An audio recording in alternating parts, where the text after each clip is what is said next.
we'll know where we're at, and then go from there. So, all right. So how everybody doing? I hope everybody's doing well today. Awesome. You doing good, Camille? I know you went and got a run in today or a walk. I did about 4.5 miles walk today, and it was Woo! beautiful outside. Yeah, it was nice though. It was nice. No That's pressure. that's that's off the chain. That's off the chain right there. 4.5 miles. I think I'm good at 3. Yeah, I'm trying to get up to this, marathon. Hopefully in the next couple of, I don't know, I say year or so. But I'm trying. A little bit at a time. 5K, 10K, 15K, half marathon. Eventually, I'll get there. You're good, girl. I stopped at half a marathon and I did it just to check that box because I'll never do it again. I feel you. I It's said, tough. I It's did it. tough. It's done. Check. Yes, ma'am. So, Yes, ma'am. all right. And let's add it to a couple more groups. Hi, everybody. Come on in. Let's know where you're from. Just drop us a note in the message and share this live. We have some awesome information to present to you. I have an awesome young lady and friend here that has a wealth of information to share, and I can't wait for her to drop some knowledge here in a Thank you. few minutes. So yes, ma'am. So let's get this going here. I'm just notifying the groups that I'm a part of, and then we're set. One last one. Okay, there we go. Everybody should be alerted. There Okay. we go. There we go. Yes. All right. So I know we have quite a few people coming on. Awesome. Welcome, everybody. I know you guys got the preview earlier with what we want to share with you today. Thanks so much for joining. I this segment or session, I call it Master Your Life session, and essentially, my passion in life is to impact people, and teach them how to take control of their lives. There are a lot of times where, you may find someone they may be successful in their career, but there are other areas that's falling apart. And to me, that's not a definition of success in life. You want to make sure everything is operating at a good pace. You're thriving at least. You're thriving, and not struggling, and or surviving. So we want to be able to develop those skills, those necessary skills, so we can thrive in life, and succeed in every area and not just one or some. Okay, and so that's the goal. Also, I like to teach people how to be resilient in the face of adversity, and also to teach strategies to crush your life goals. So with that, like I said, we have a powerful segment here. We're going to talk about resiliency, and it is very fitting, especially in times like this. I mean, I'm pretty sure everybody would agree that we all need to learn and develop that skill to be more resilient, to be able to deal with life and the challenges, and whatever crisis we go through. So, I know everybody is facing some form of crisis, and our goal here is to share some tips and some advice and some techniques and skills to help you guys and to help all of us cope during this time. So, with that said, I am going to introduce my guest. Okay. And I'm very excited. So, my guest today is a 4-year flight chief in the 461st Maintenance Squadron at Robin, resiliency trainer and violence prevention liaison at her current duty station. She is a first-time author, a John Maxwell certified team member, an entrepreneur, a leader, mentor, a coach, a single mother of two phenomenal children, and I could go on and on and on and on and on. Y'all, please help me welcome my special guest and friend, Camille Stevenson Thomas. Hi, everyone. Thank you for coming on. I really am honored to be asked to be a part of this segment. And, Rosie, you're a phenomenal woman as well. So just to be able to share this platform with you, I'm really, really grateful. I'm really grateful. And I hope that, people get what they need. So Awesome. It's my pleasure. There was some things that I was meditating on the other day. I was in my quiet time and I was thinking about, what can I share with people during this time to help them deal with the current situation, right? And it's like the spirit put Camille on my mind. I'm like, Camille, is this is what she teaches. This is, something that she does. And I'm like, I need to get with you so that we could share this expertise with other people. I mean, she has a wealth of knowledge, and I think it's just a great idea for her to be on here and to have this moment, to have this session. So Camille, I know I told, I quickly went over your background, but I want to give you the opportunity to tell us something, a little bit more about yourself, where you're from, your military background, so the audience can get to know you a little bit more before we dive into the rest of the interview. absolutely, absolutely. So, like she said, I'm Camille Thomas. I say I'm originally from San Diego. I was actually born in Okinawa because my father was also Air Force. So he retired in California at March Air Force Base. And my mom's a native Californian and my grandmother is. So we moved to San Diego where my family was. And I was raised there. So my senior year in high school, though, I moved to Rome, Georgia, which is north of where I am now. And before graduation, I had to kind of figure out life, what I was going to do. And so then I decided to join the military, due to certain circumstances. My mom was totally against it, but my father and my grandmother signed my papers for me. And here I am. So, 24 and some years later.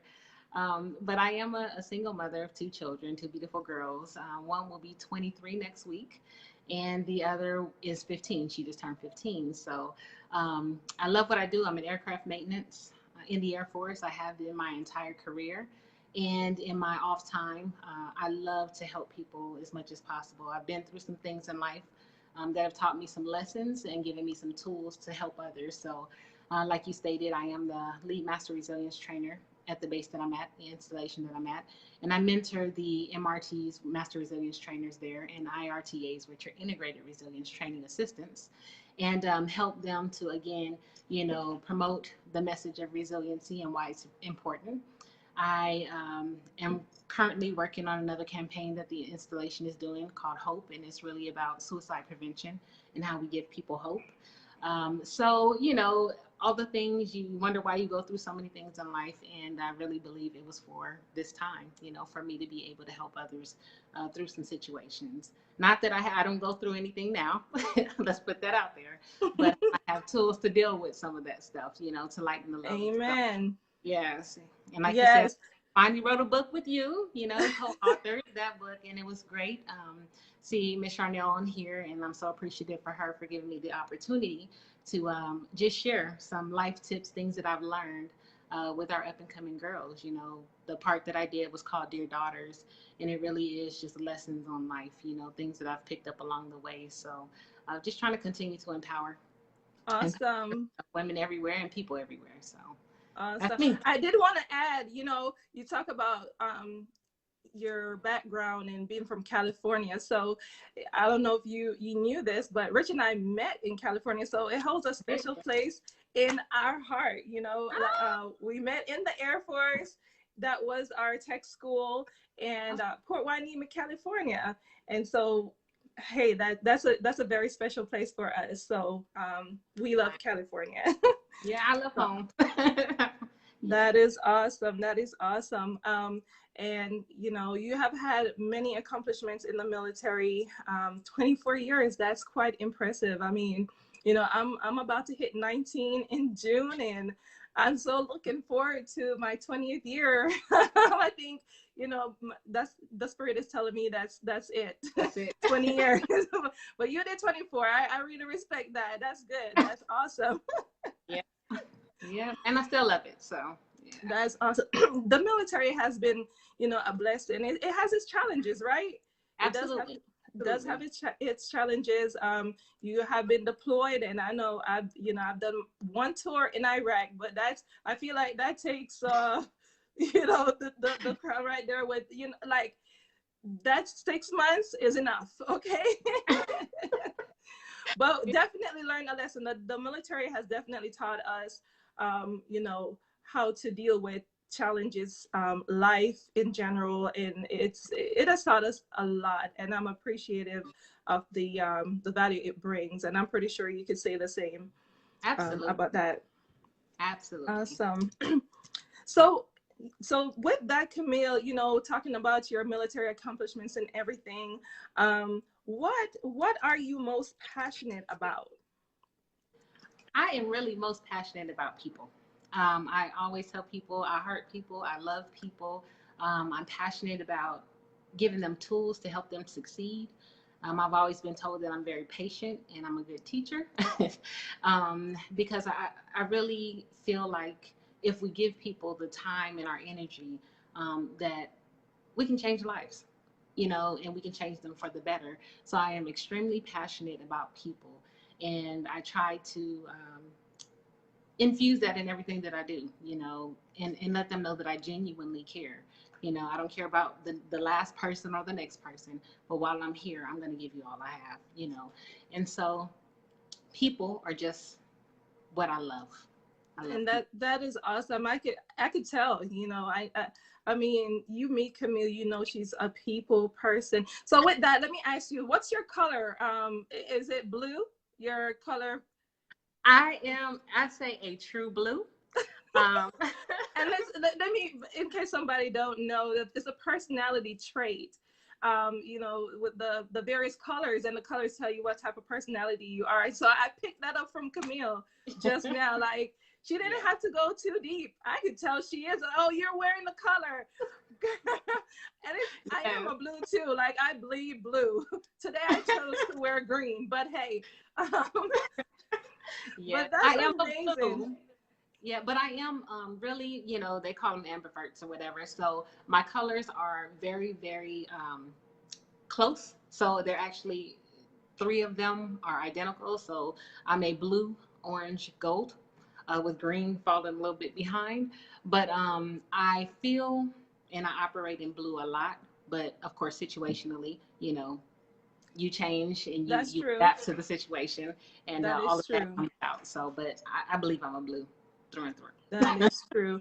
And it's all about serving people. I feel like, you know, we were placed on this planet for a reason, and that's to, you know, build relationship and to impact the lives that we come in contact with. And if we don't do that, we're really not fulfilling the purpose. Whatever we do in life, it doesn't matter. It has to involve impacting people and providing value to people, you know, building people up and making, you know, each person better. Like when they meet you, when you come in contact with someone, they're supposed to be different and in a good way. They're supposed Yeah. to feel some form of, you know, value and feel better about being around you. So yeah, I think that's a you know, a good uh, a good passion to have, you know, with people, because that's what this life is about. People make the world go round. You know, John Maxwell says people don't care how much you know until they know how much you care, and that's True. really true. You know, if True, people true, don't true. feel like you genuinely care about them, then they don't respond well. You And they know, can it's about tell, they'll know.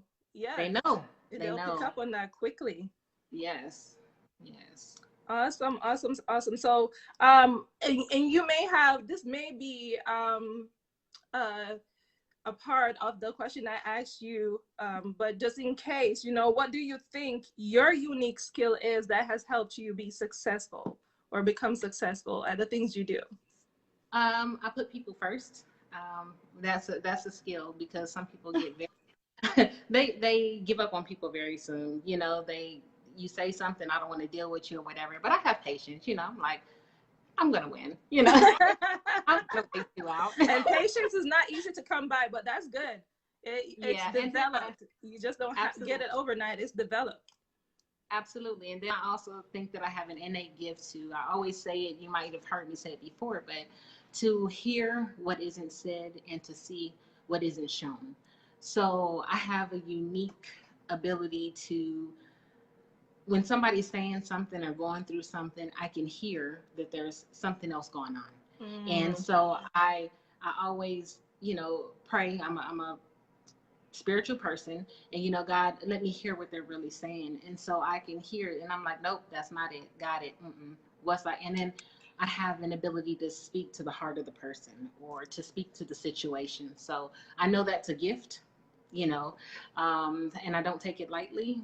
I use it often, when need be, but it is a gift that I have. So that's a great gift. That gift of discernment. You can tell yeah, without giving the information. Like absolutely.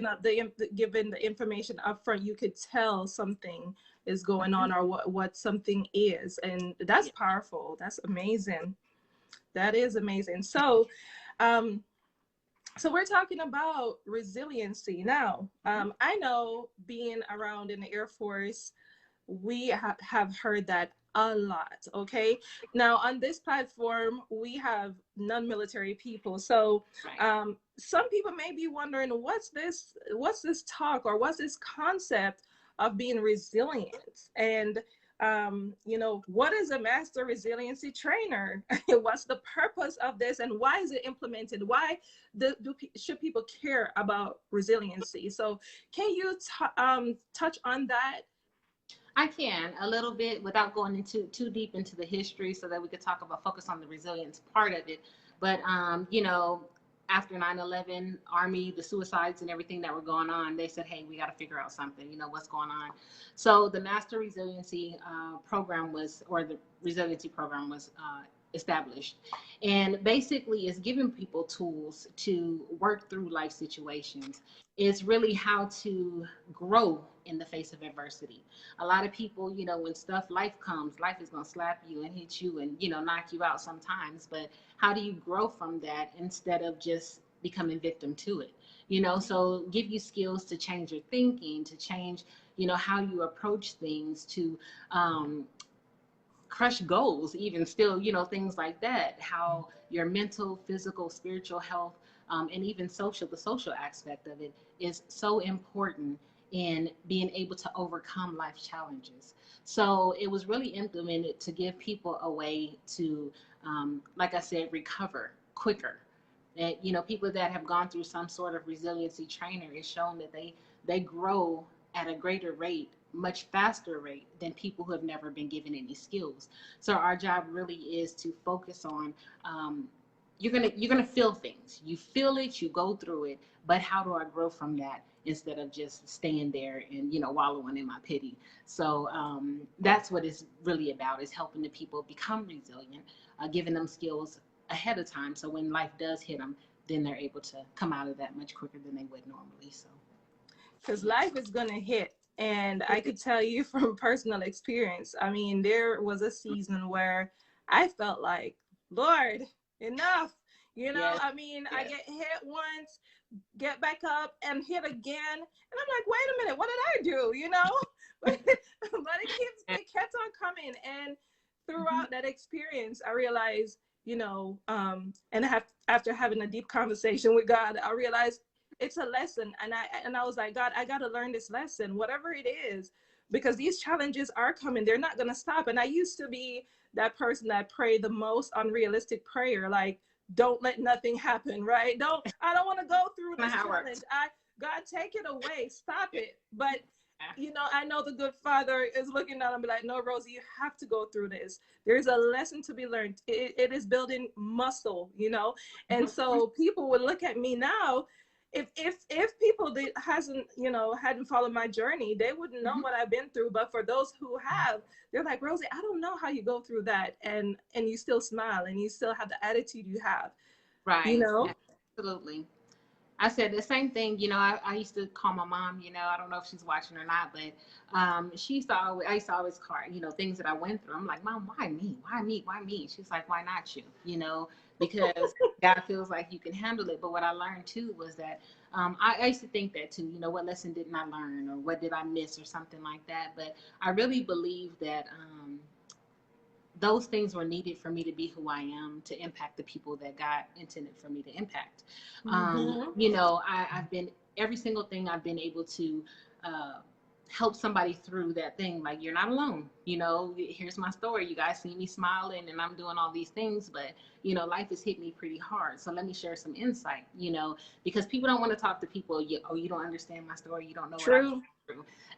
So I think I had to go through some of those things so that I can be prepared for the people that were going to enter my life who needed Yeah. what I needed. So You have to be relatable. You have to be yes. relatable, and people have to know that you understand their, struggles. Absolutely. I don't, a person cannot talk to me about grief if they haven't grief. I mean, it's just not going to resonate. If you really haven't experienced a loss and grieved yourself, it's really not going to resonate that well for to try and talk to somebody who's going through that. So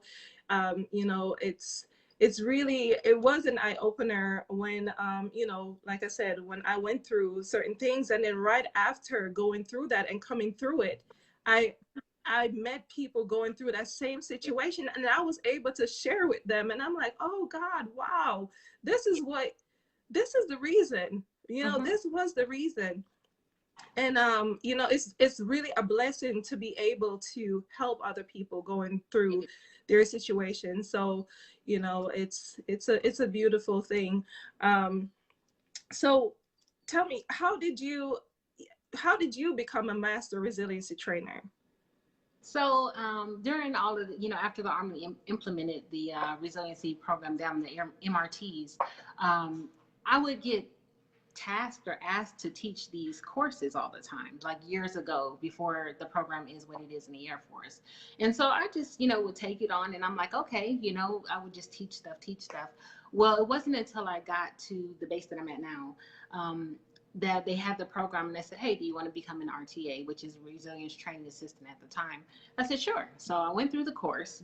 Course was great. And I'm like, this is right up my wheelhouse. This is what I'm passionate about. These are all the things that I've been teaching, and to be certified to be able to teach everywhere was just a thing that I wanted to do. So then within a week of graduating from there, get my certificate, I went to the Master Resilience Training course. And we went to Wright Pat. And so I got certified to become an MRT, 8 MRT during that time. So I've been officially certified for 4 years this month, actually, almost to Wow. the day, almost to the day. And so, but it was just so right for me. It felt so natural for me. All the things that I've been through, and, I used to call them, well, they're coping skills, or, you don't know how to cope. Well, there's a skill that goes along with it. And here it is. Now that it has a name, you can recall that thing and pull from it, over and over.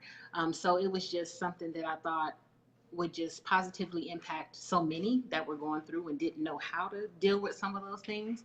And it just felt so right for me. And it has been. It has been. So That's good. I could tell by you just talking about it how passionate you are and how much you love doing what you do. That's absolutely. that's great. That's great. And so, I probably could guess this next question, but what do you like the most as a master resiliency trainer? I like I said, I could probably guess, but I'm just gonna let you say it for the audience. But what's the thing you like the most about being a master resiliency trainer? I mean, other than the people that I come across, it's when they get it.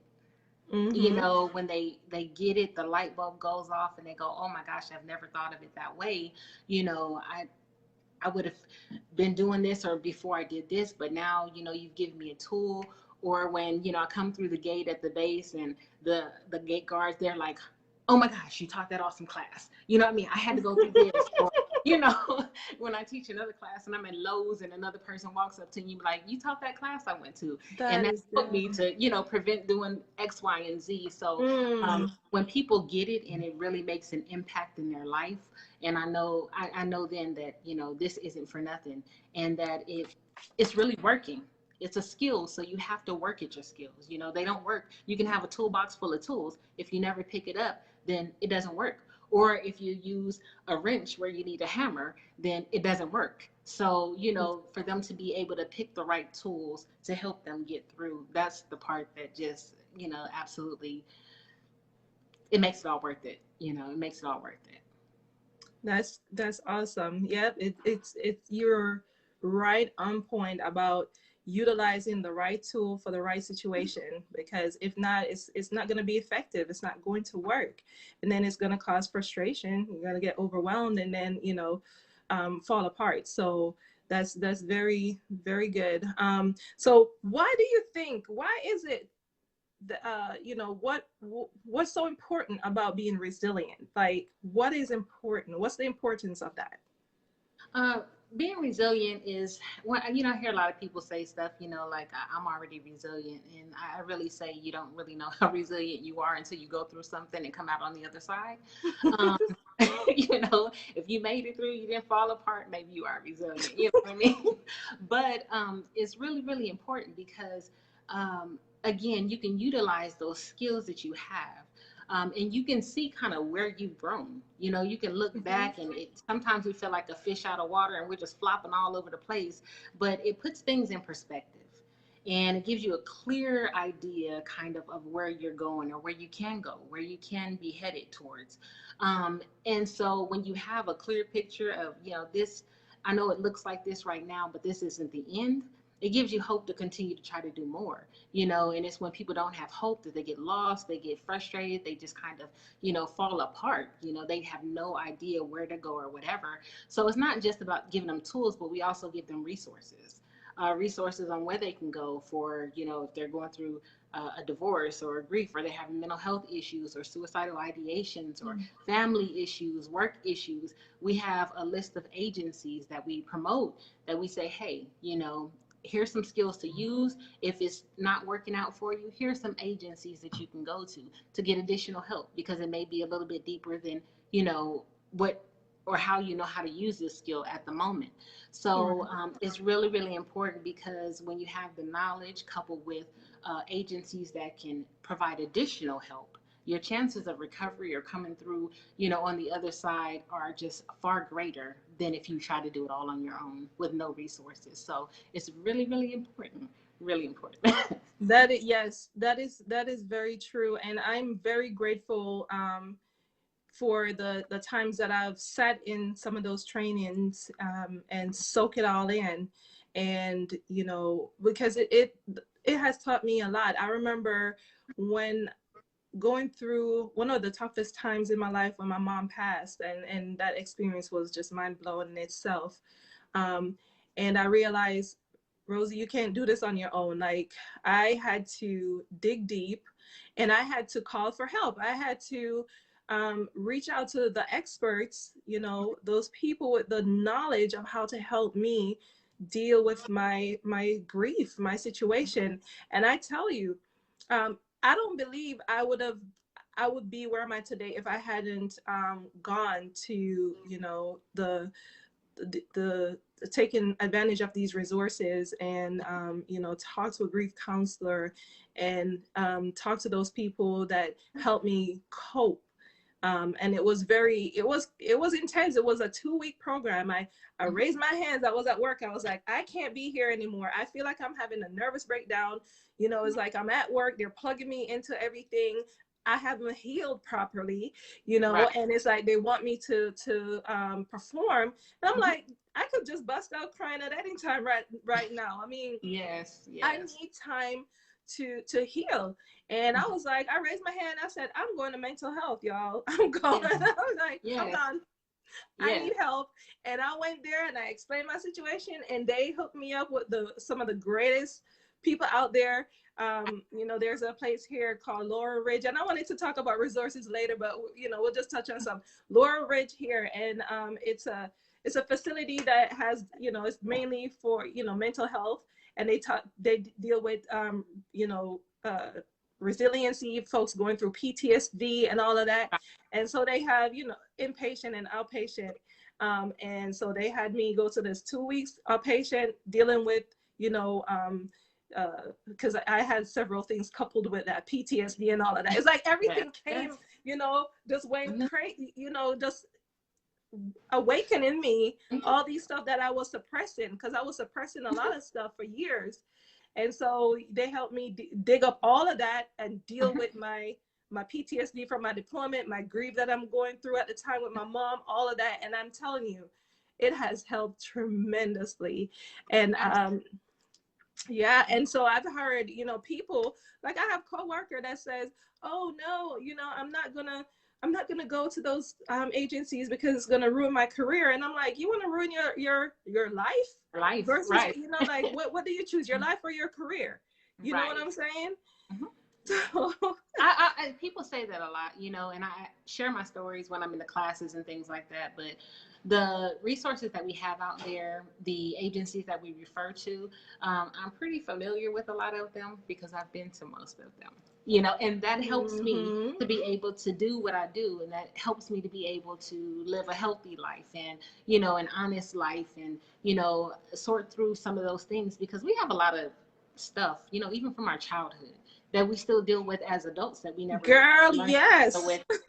And it shows up in our relationships. It shows up at work. It shows up in our attitudes. And, we're like, where is this coming from?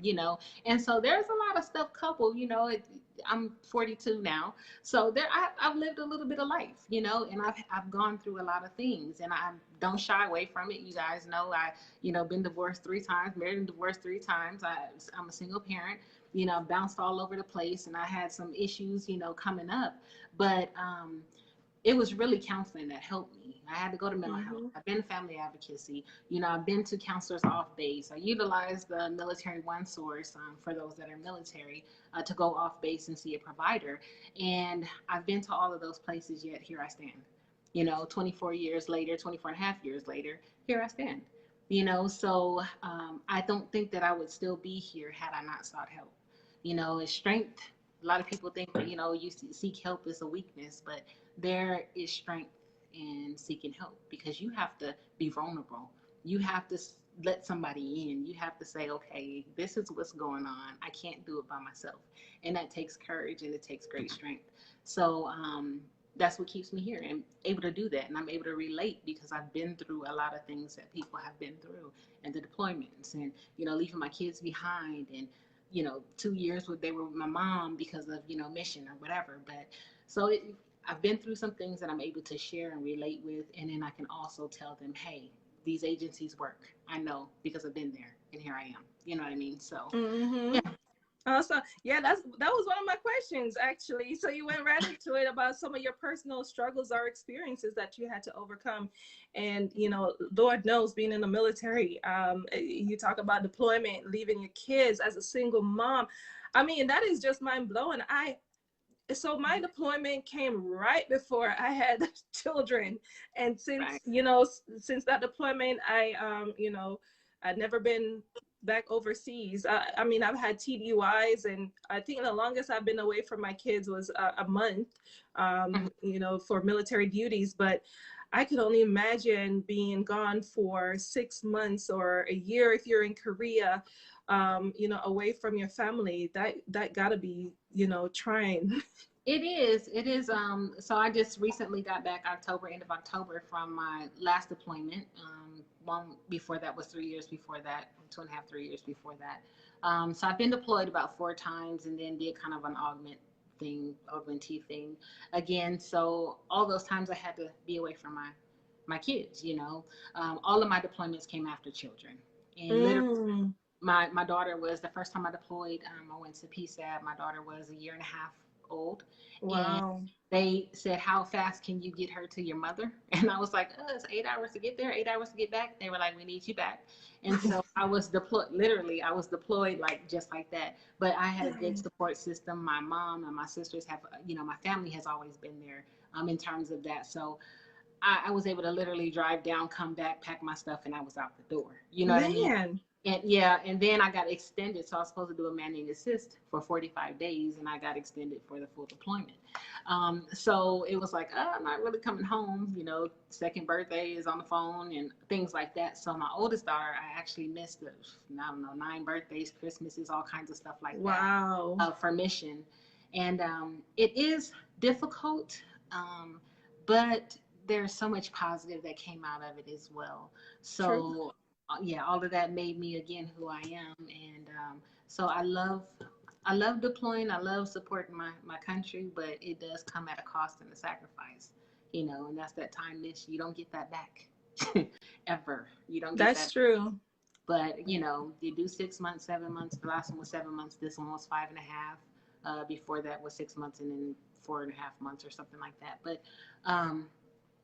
it's time gone, but I try to utilize that time to help others, through on everyone. So I Yeah. know you mentioned some of those challenges.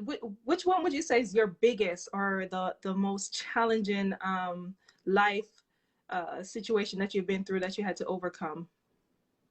Rosie. Okay. Wait. My life is like a soap opera, okay? I am so serious not to get into a lot of things, but when I was 15, a lot of people don't know. I don't say much of it about it or whatever. But at 15, I was kidnapped, and almost lost my life then. There's been a few times that I almost lost my life. Going through divorce is devastating. People backstabbing you at work that you think are your friends and that have your best interests at heart, and it could be really, really gut wrenching. But the last time I got back from deployment, not this last one, but the one previous in 2016, 2017, it was really trying. My daughter's father was sick. He had Lou Gehrig's disease, or ALS. And so we used to do half years back and forth. And so coming off of my deployment, 2 weeks after I got back, I think he passed away. Then there were some other things. I was moving, trying to get my daughter taken care of, and I saw her behavior shift. And I was like, knew something was off, but wasn't really quite sure. And so kept monitoring her. My sister had made note about some behavior changes when I was deployed. And so, that thing that's like, okay, then my daughter started asking me for help. Mom, I need to go to the doctor. I need to go to the doctor. So I'm like, okay, I put it off because I didn't really want to deal with it. You know what I mean? And it got to the point where she was like, Mom, I have to go see somebody. So I'm like, okay. So after a battery of testing and things like that, she was diagnosed with some pretty serious mental health issues. Mm-hmm. And, I'm looking at my poor baby and I'm just like, God, why? She just lost her father. And then I was dealing with some difficult stuff at work. I just really felt betrayed and backstabbed and all kinds of stuff. And that feeling that I had was confirmed. And I was crushed. And it was like everything was coming down on me at one time. And it was so overwhelming that I just was like, I have to take a break or else I'm going to lose it. I'm going to lose it. It was just one thing after another, after another, after another. And I literally felt like I couldn't breathe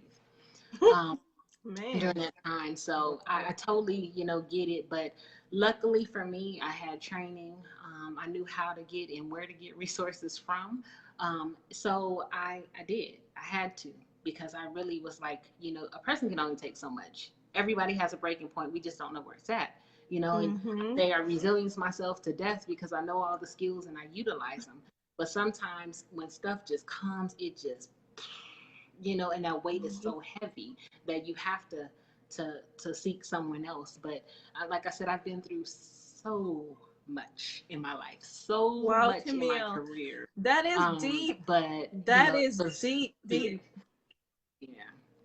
That is really deep. Like, you shared some stuff and I'm like, whoa, wow, girl. And you carry it so beautifully. But one thing I learned, the process, there's a song that I listen to. I love it. It's called Diamonds by Tadashi, and you should Mhm. listen to it. But talk about diamonds are made under severe pressure, essentially, is what the song is all about. Like, for something like that to Mhm. shine as beautifully as it is, it has to endure High pressure. some crazy stuff. It has to go under deep, deep pressure. You're not Yeah. going to shine unless you go under some pressure. And it's Mhm. not going to be gentle. It's going to be rough. Like, you feel like you're going to bust. I keep saying this throughout the years. I said, God, you know what? I said, God, if you only would send challenges to me, like, okay, you send it this year and then wait like a year or two and give me another one, and then wait a little bit And and send me another challenge. I yeah. feel like I could, that's doable for me. But no, I mean, it Mm-mm. comes back to back to back. And I'm like, wait, can I breathe? Can I catch my breath a little bit? Like, let me Yeah. recover, Yeah. Yeah. sometimes I'll be, these are the conversations I have, with God sometimes. But, Rosie, I I'm got the like, last one. yeah, Like, can you like, slow down a little bit? Because I can't take no more right now. Like, I'm so, just like, give me a yeah. break. Yeah. Time out. Because, during this season, a couple years ago, my son, today's what, the 20, my son was my 6-year-old at the time. He was in the hospital with pneumonia. I was pregnant, 7 months pregnant, right? Remember. Battling pneumonia. And that's why I take this COVID stuff seriously. Y'all just don't even Mhm. know. Right. This Right. experience was traumatizing for me, with him developing strep, having pneumonia, Mhm. in the hospital, tube in his chest, tube in his nose, tube in his arm. I look at my baby and I'm like, my Mhm. son, and I'm like, oh my God, like, this cannot be happening. And I just remember I went crazy like, it was the Monday. I remember we admitted him Sunday, and that Monday morning, the doctor looked at me and said, Mrs. Thames, your son is in critical condition. And when he told me that, I went, like, I started hollering and cussing the devil out. I said, you will not have my son. And I Yeah. was bawling, and everybody on that ward heard me. The Yeah. doctor came back in. They're like, they sent the chaplain up there. They're like, you okay? I said, I had to have I'm worrying for my son. I'm worried for my son. Like, this Yeah. is way too much, and I'm not losing my child. Yeah. Like, Mm-hmm. this was too overwhelming. and Mm-hmm. and then a month after that, my husband in the hospital Yeah. with kidney failure. He was dealing with lupus, that for a few years prior Mm-hmm. to that. And I'm like, wait a minute, hold up, we just left the hospital. Now I'm back in the hospital with my husband. Then I gotta go back to deliver a baby. I'm like, wait a minute, I'm tired of the hospital life. Y'all better come deliver this baby at home. But that's how it is. Like, back to back to back. I'm like, oh, but, Yeah.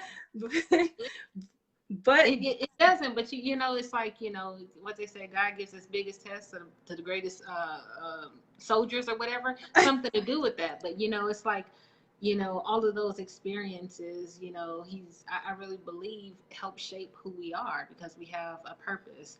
We have to go through some things. If my life was just hunky dory all the time, I probably wouldn't care about humanity. You know what I mean? But because I've gone through some things, I'm able to be more compassionate.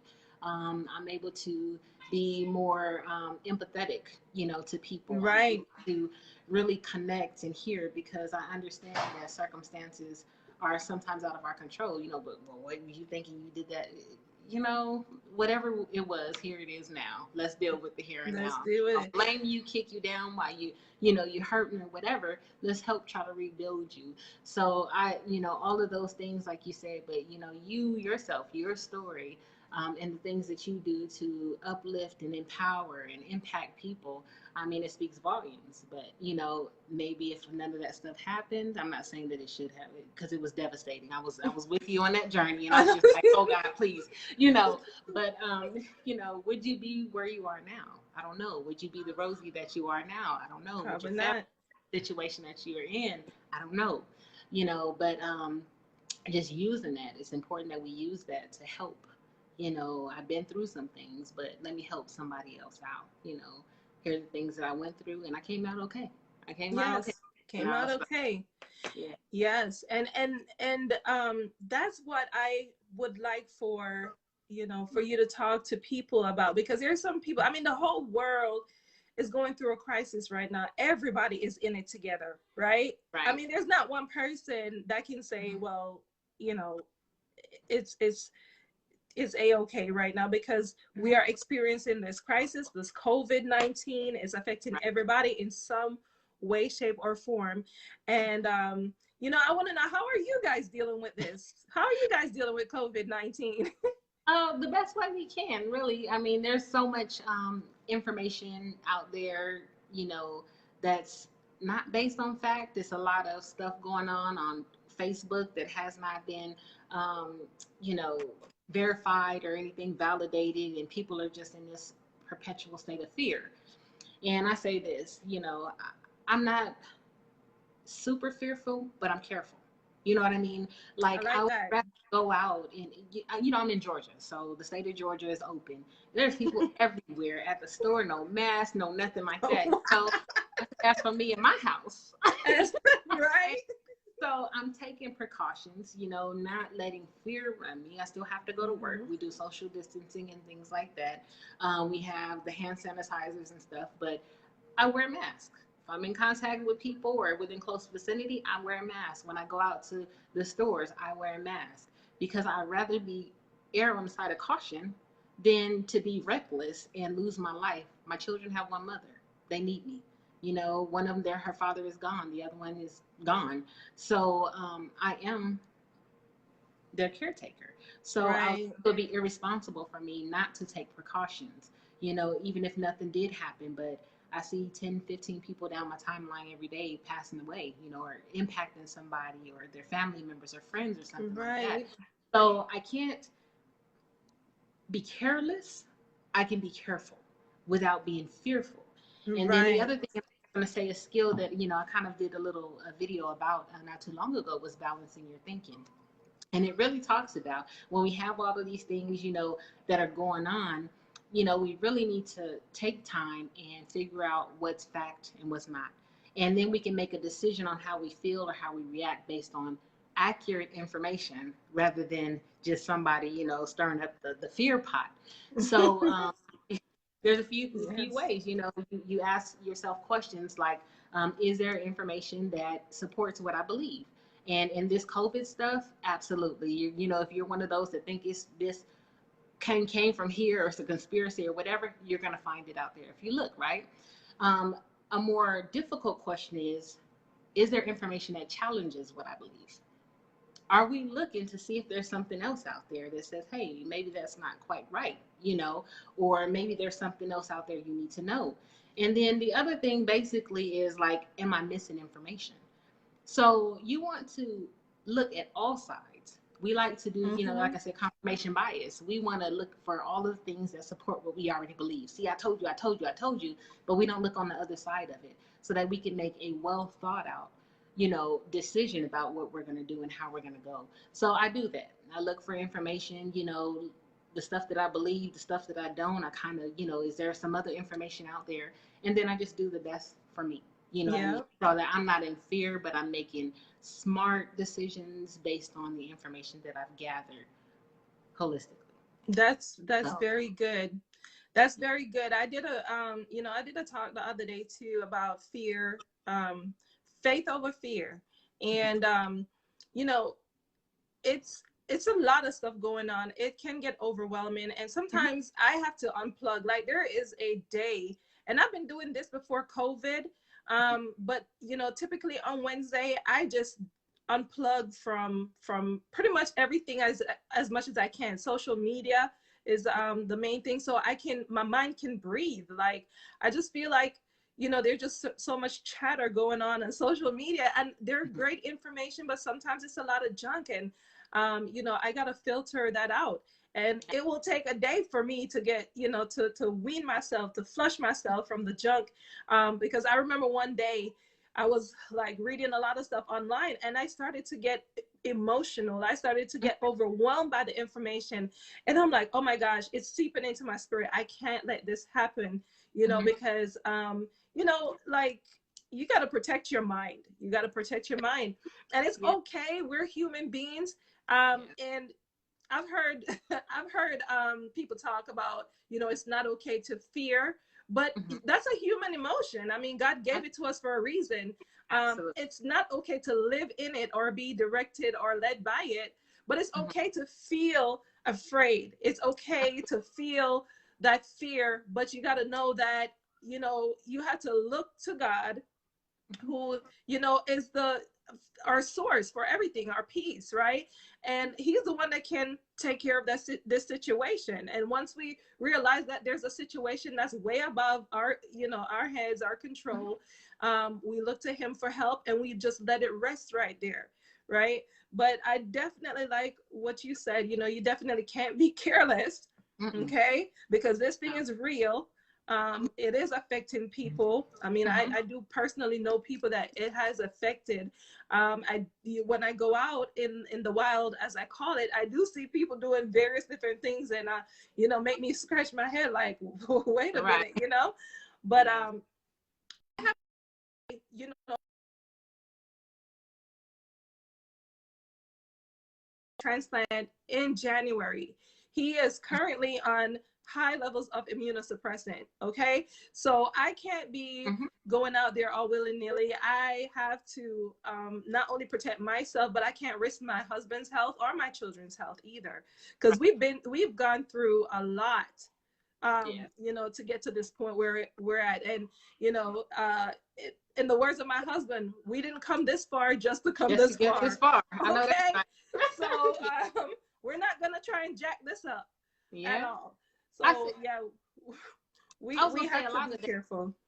we do have to be careful. And then, people get overwhelmed, like you were talking about, all the stuff that you're ingesting and, reading across the timelines, and people are sending all kind of videos in your inbox and all kinds of stuff like that.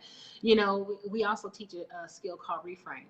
And it really is, there's this event that's COVID-19 out there. And, we have to deal with that.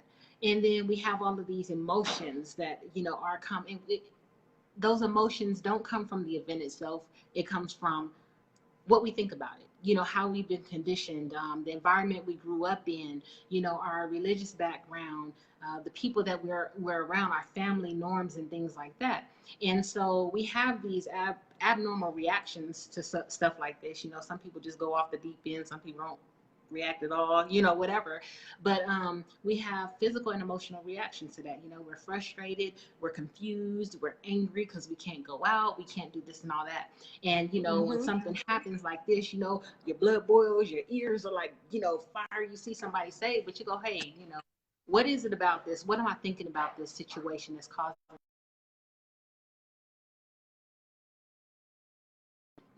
I kind of have to.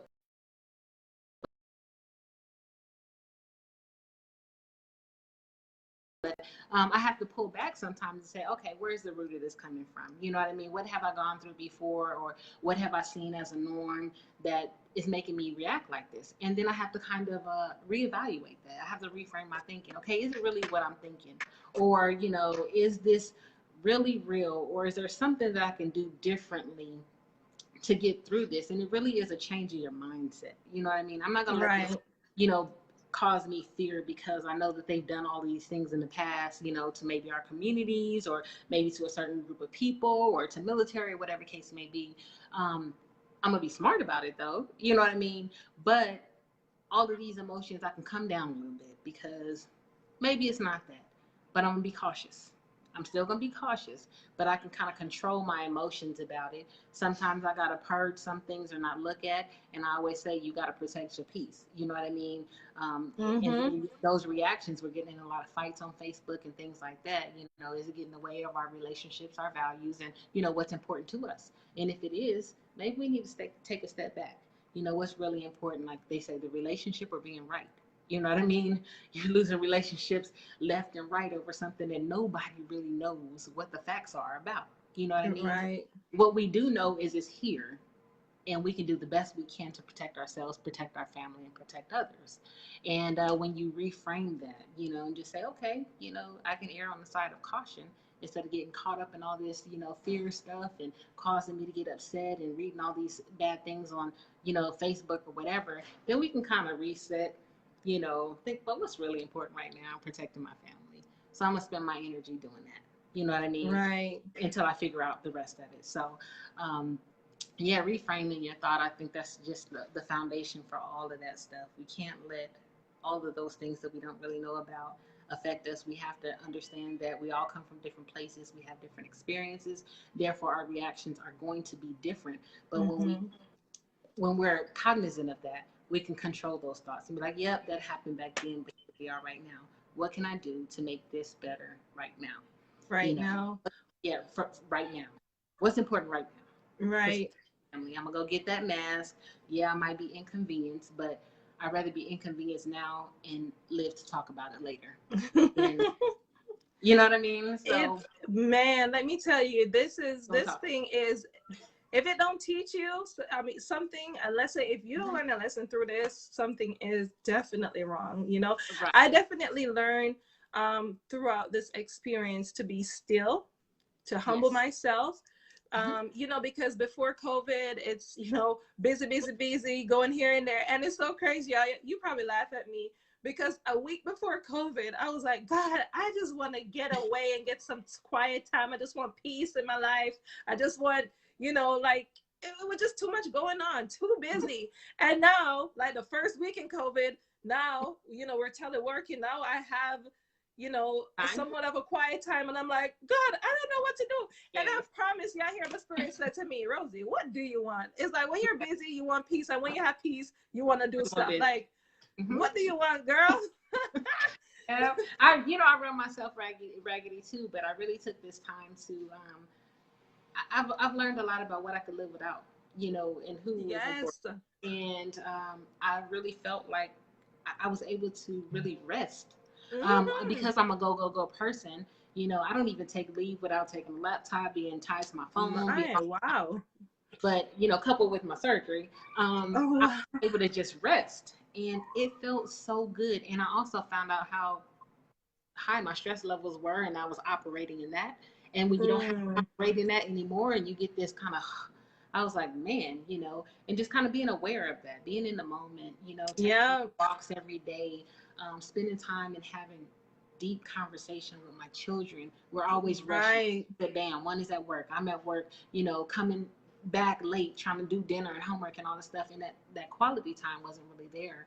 So I was just able to kind of really connect, and we played some board games and had a ball, had conversation, had a ball, just sitting down and talking about like Wow. questions. So I'm not letting this that busyness, and I'm like, okay, let me think about what's important. Do I really want to go back into that state of busyness when all this lifts up? To be honest, I don't. I want to be able to prioritize things and schedule things, but Mm-hmm. also see what's really, really important, and that's my kids. And being in the military, I didn't have a lot of that time. I don't get that back. So it's important for me to kind of Yeah. spend time now. And I see what's, my kids is going to be here when the military is gone or when all these other things are gone. Um, like I said, I'm not going to be idle by any means, but I think I'll do a better job of scheduling time and coming home when I say I'm supposed to and things like that, because they are important. They are important. Mm-hmm. And I can tell you, you know, this is I've learned to find the positive. There's always a positive in, or the beauty in the most darkest of situations. Even when you look up in the sky at night, there's stars up there, and you're like, oh, those stars are so beautiful. You know, the moon. I mean, you look at the dark clouds, and there's something beautiful that you could spot. And I feel like in this moment, you know, God is definitely teaching me to just seek. I mean, you have to be intentional about it. It's just not going to, you know, pop in your face. You have to look for the beauty. You have to look for the positive and the good in every situation. And it's not easy, but like I said, you have to search, you have to seek, you have to find. And that's, I feel like during moments like this, we have to find and seek and look for the good. Even through this COVID-19 situation, even through the quarantine or whatever it is, you know, there is some good. There is some good, and we have to just keep our Absolutely. eyes focused on that. And that's a thing. We can find the negative in anything. What's It's that? easy The to other. do. It's easy to do. There's a good wolf and a bad wolf. Whichever one wins is the one that you feed. So you have the power to choose to think positively or find the positive in this. You know, yes, COVID-19 shut down the nation pretty much. You know, yes, we have to stay in our It home. may suck a little bit. It may suck a little bit. It's inconvenient. But what am I using that time for? You don't have to go. And I know a lot of people want to grind if you're not doing all this. Sometimes some people need to just rest. Yes, You just need yes. rest. You need to protect your peace. You need to find out and reset your own kind of, you know, Mm-hmm. body and mind. Sometimes Mm-hmm. it's just thinking. Sometimes you do pick up a craft. People have come together during this crisis. We were just doing a walk, and you know, one of the squadrons, a lady lost her mother in Mm-hmm. Detroit, I think, or something like that, Delaware, somewhere up there, and she's an only child, and she can't go. And the entire squadron did a drive-by, you know, to Wow. show their support for her and dropped off gifts and Wow. stuff like that. And so they really rally around. There's groups on here in my area that are going and they're feeding the essential workers at the hospital. They're Mm. collecting things and helping them out. There's people making masks. There's people that are finding these skills that they didn't know they have and finding their niche in life where they can actually be, you know, helpful and productive. And I mean, there's just so much positivity around. Mm-hmm. You know, as people, I wonder, you know, just be mindful, be in the moment. Don't miss this moment because you'll never get it again. You know, just take the time to really reset. There's so much good out here, so much positivity, but we just tend to feed that negative. It just keeps us down. You know, it's harder to force ourselves to look for something good, but it's worth it when you do. It's worth it when you Yes. That's one of the skills of being resilient is to seek Yes. the positive. Yep. So, you know, what can you tell somebody though, Camille? We know you just mentioned about that person in on base that lost a loved one. They can't even go to their funeral.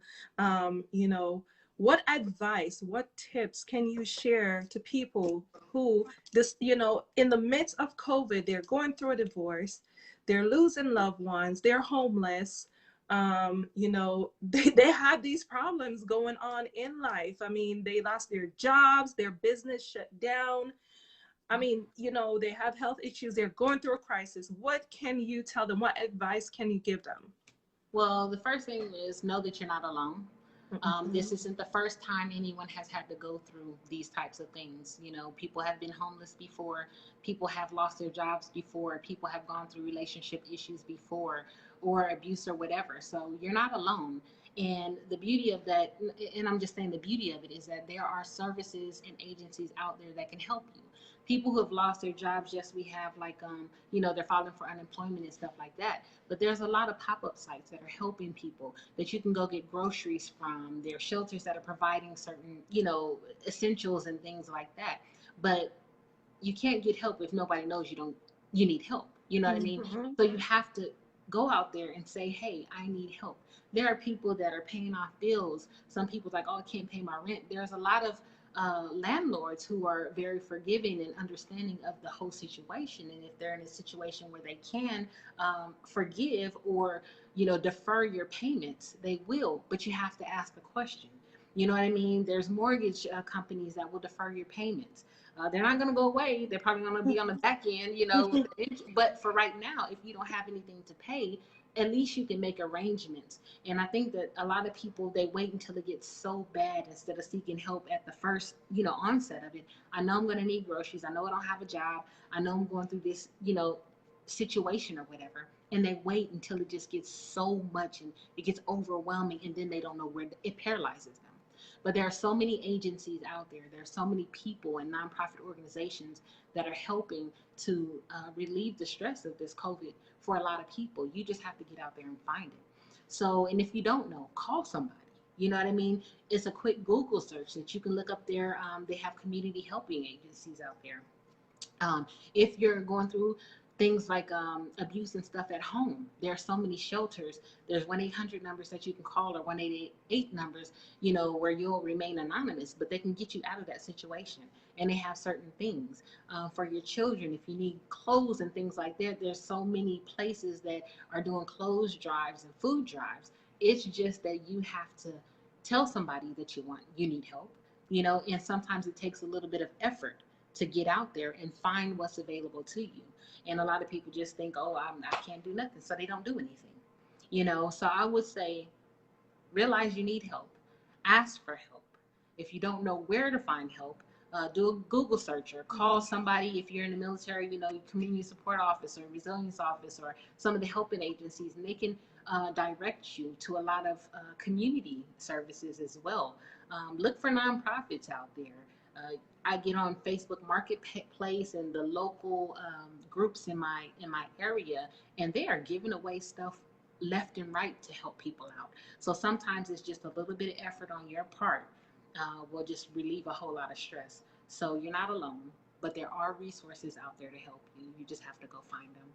You don't That find is somebody who true. can expect you. So That is the biggest, that's one of the biggest things that, that's out there to, for people to know. You touched on it. Don't think you're in it alone.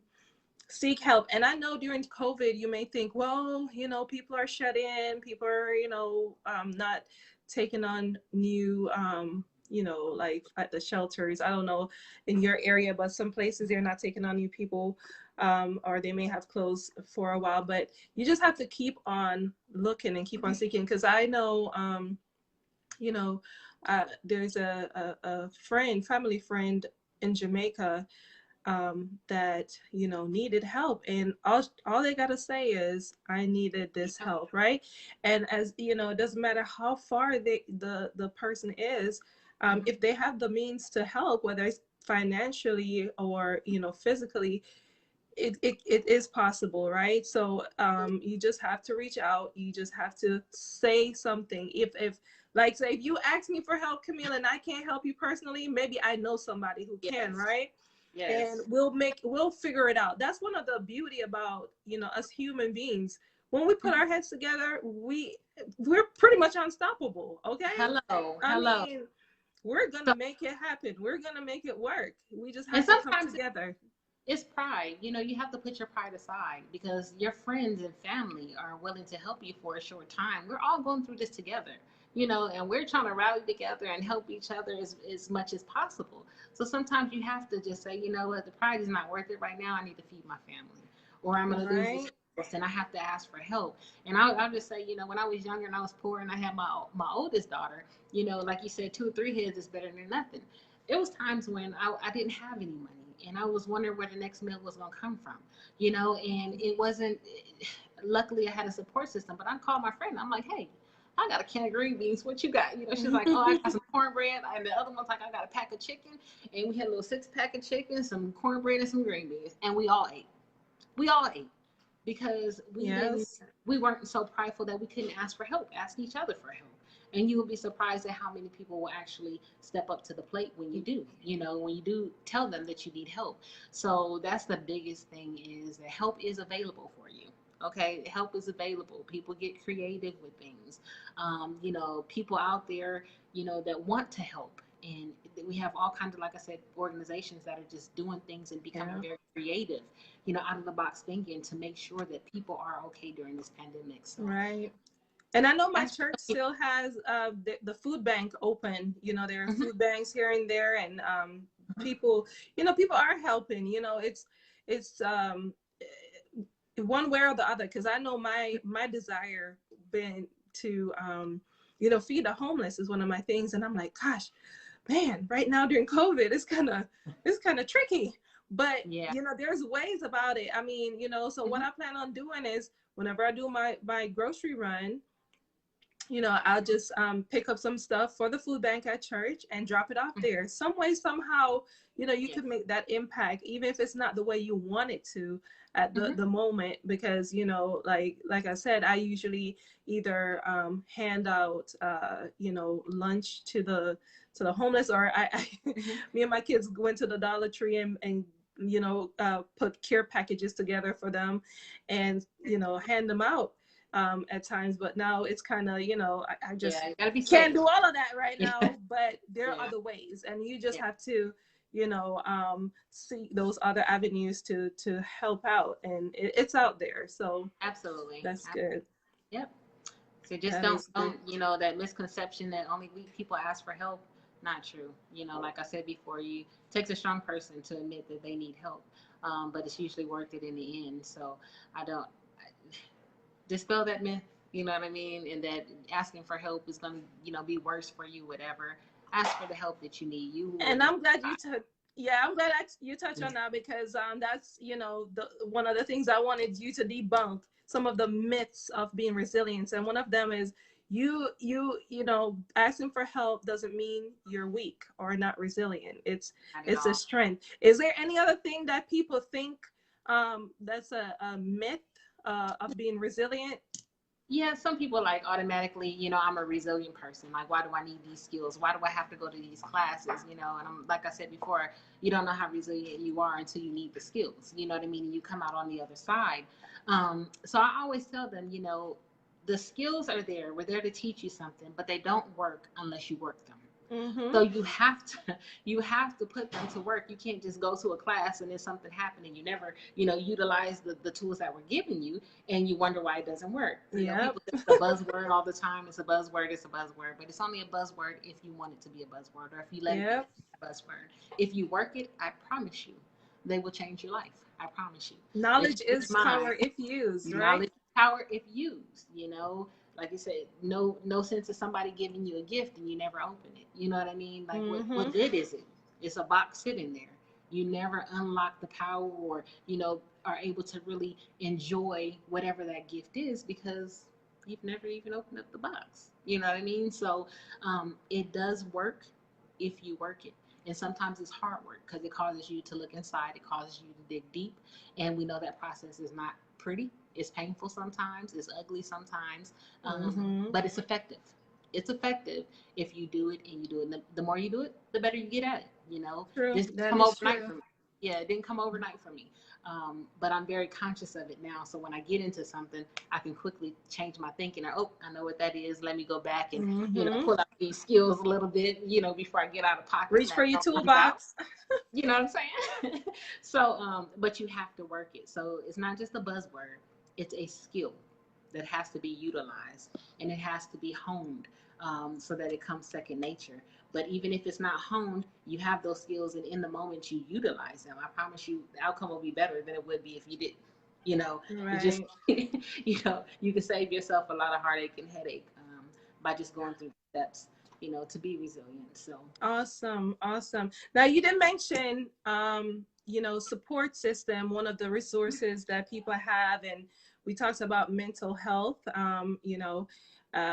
in those agents. Is there any other agencies that you talk about nonprofits too, but any other agencies you want to add to that list sure, that you have. people can go to?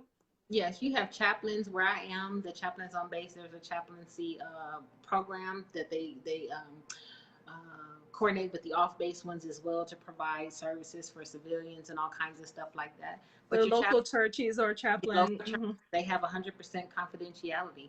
If you go to a chaplain, you don't go to that church. I'm sure they're not just gonna push you away or whatever. They still have a responsibility to people. So 100% confidentiality. You have supervisors, you have friends, you have church, you have like most of this is military, but your family advocacy, your airmen and family readiness centers. You have your community centers off base. You can go to the Chamber of Commerce and find all of the different organizations that are out there. You can go to, like I said, the Facebook groups out there. There's so many that are helping people in your Hmm. local areas. You can go in there and find that. I found groups through like the Facebook Marketplace and stuff like that. We have, again, as military members, MFLACs, which are military family life counselors. You can go to them for free. They just won't meet you at your house or in your car, for safety reasons. But anywhere else, you can tell them anything. They don't take notes or anything.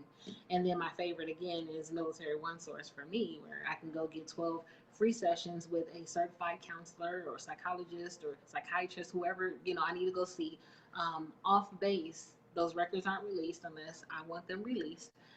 And I can get the help that I need. And then guess what? If my 12 sessions are up and I didn't get enough, then you know what? I got another problem. I got family problems, relationship problems, children problems, whatever's going to take. You know what I mean?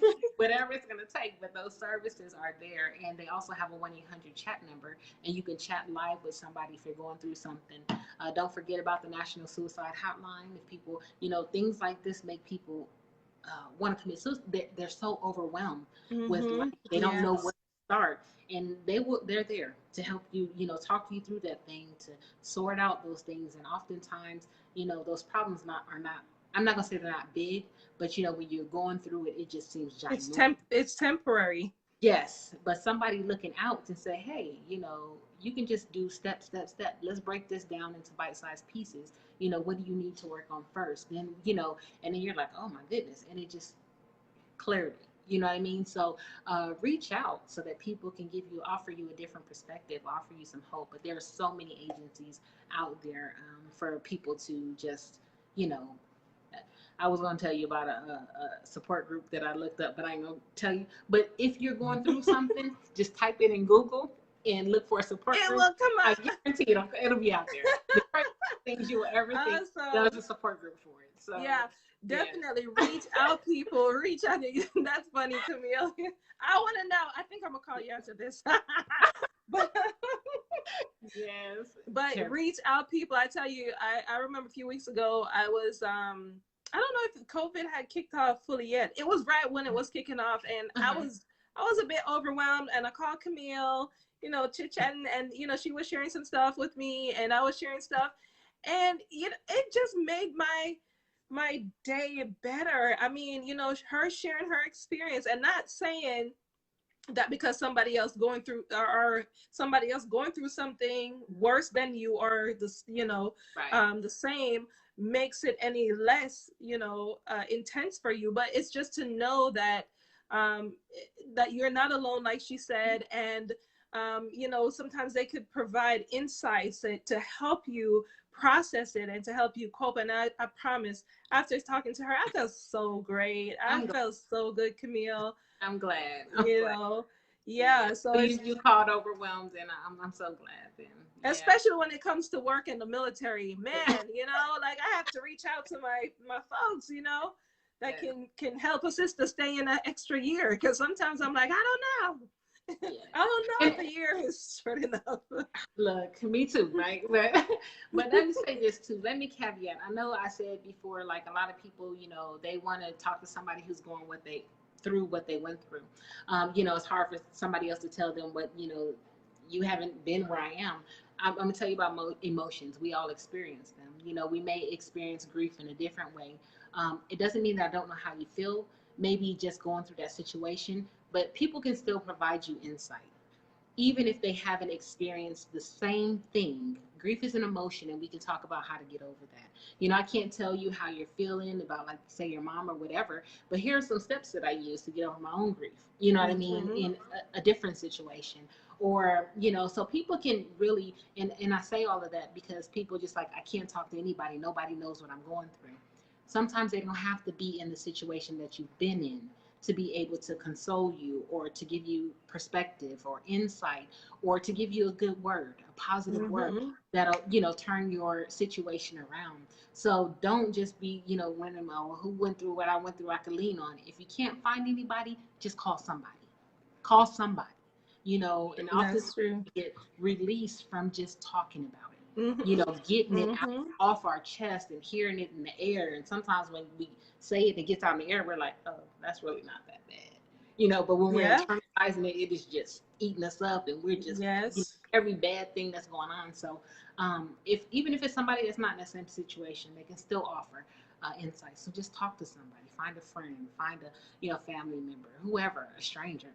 Some people just stop me on the road and I hear their whole life stories. It was for them, all they want is somebody to talk to. They don't really, and sometimes people don't want your response. They just want an ear. They just want an ear, and then it makes them. They're like, "Oh, I'm all better now." Okay. Sometimes they answer their own questions, right? They do. They're like, "Thank you." I'm like, "I didn't do anything, but okay. I'm glad you're feeling better." And you go. So just talk to people. Ask for help. Don't be afraid. Don't be ashamed. We all go through life. There's nobody who has had it perfect. People that say they do, I question. Question character, because ain't nobody just never went through. They're lying. It doesn't happen. doesn't They have. lying. Yeah, Mm-hmm. exactly. Exactly. So yeah. Everybody go through. I absolutely love this time with, spending this time with you, Camille. You have shared so much, a wealth of information. And I know I mean, it seemed like you have more to share. I could tell, like, Yeah. she's just Yeah. coming off with the knowledge, and it is beautiful. It's beautiful. I would like to personally sit in one of your classes. I want to experience that, have that experience sitting in your classes and watch you teach, Thank because I you. know this is a lot of value that you have to, add and bring to people. Yeah. So I really, really appreciate your time. I know you have, Camille, you're on Facebook, you're on Mhm. LinkedIn, you Mhm. have a website, you're a certified John Maxwell team member, so you have a Mhm. website out there. What are other platforms or places we can find you? So if someone wants to reach out to you as a coach, a mentor, whatever the case may be, how can they find you, Well, Camille? I have my I like she said, I'm a certified John Maxwell team member, and my personal site is linked to that, so you can just fill out the information, and it's www.aspire, ASPIRE, the number two, grow, the word grow higher.com. And it's just really, helping people get where they need to be. Like you said, on LinkedIn, I'm here on Facebook. I do have an Instagram. So you can find me anywhere. For those that are military, I'm on the global. Camille Thomas is Kamille, and last name is Thomas, and I'm at Robins Air Force Base. So I'm just available. There's no secrets. You can probably Google me and find me. And But we'll put the links, and when we're done and share it on Facebook, we'll just edit it to put your information in there also. And okay, so when you retire, I'm just thinking, when you retire, is this what you're gonna do? absolutely, Mentor, coach? Okay, awesome. Yeah, yes. that So is I'm amazing. preparing, and because that'll be coming up in the next year. So I will be doing, God, God willing, my business full time, and that's coaching, speaking, mentoring, going into schools. I have tons of resources. I do four lenses personality assessments. I do disc training, so I'm a certified disc trainer consultant. I have tons of resources, whether it's youth programs for youth or adults, families, whatever. Um, I have a lot of things that I have to offer and to give. So I'm here. Wonderful. That is awesome, girl. I can't wait to see you get, just flow right into your purpose. I mean, you're operating in it right now, but I know the military, once you Yeah. you end that journey and go Yeah. full time, with this, it's just, I just can't wait to see it all. Yeah. Um, I'm wow, excited. that's amazing. Well, thank you. Thank you so much.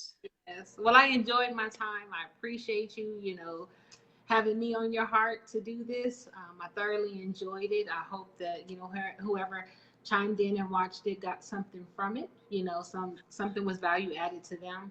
And I just wish you Right. Well, success. before we close out, Camille, I'm gonna have you pray. I know we were supposed to pray before we get on, and I was thinking about that. I was like, hold up, we were testing out our system, and then it just so happened it's 3 o'clock. But I'm gonna have Camille pray us out, because she's a woman of faith. I'm a woman of faith, and this is, that's our foundation. We strongly believe that God is in control, and He's Absolutely. working everything out for our good. So I'm going to have you close us out in prayer, and before we say goodbye to everybody.